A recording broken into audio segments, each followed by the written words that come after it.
এই জন্য হয়তো আমাদেরও ডাক চলে এসছে, মানে ওর জন্য আমরা দর্শন করতে পেরেছি, এটা আমি সব সময় মানি।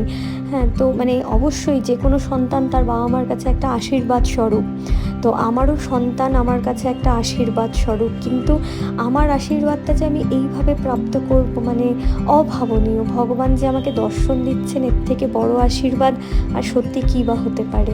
এই যে লাইট শোটা শুরু হয়ে গেছে, তো আমি অনেকটা পিছনে ছিলাম, কিন্তু বিট্টু নাকশকে কাঁধে নিয়ে একদম সামনেটাতে ছিল। তো আমি এখান থেকে যতটা না ভালো দেখতে পাচ্ছিলাম, আমি দেখলাম একদম নিচে নেমে চলে গিয়ে অনেকটা দূরে গিয়ে দাঁড়ালাম, দেখলাম পুরোটা কি সুন্দর দেখা যাচ্ছিল। তো তখন একটু ভিডিও করবো বলে সামনে চলে গেছিলাম। এই যে এখানে আবার নাকশ পোজ দিচ্ছে। আপনারা জাস্ট দেখুন এই যে কারুকার্য, মানে অভাবনীয়। মানে আমি শুধু হাঁ করে দেখছিলাম এই জিনিসটা, যে যিনি বানিয়েছেন, শিল্পীর যে শিল্প সত্তাকে আমার বারে বারে প্রণাম। এতটাই সুন্দর করে বানিয়েছেন।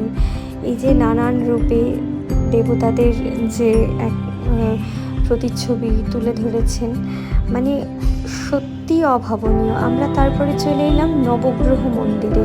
তো এই নবগ্রহ মন্দির দর্শন করার পর কিন্তু আমি ব্লগটা এখনই এন্ড করব, এবং দেখা হবে আরও একটি নেক্সট ব্লগে।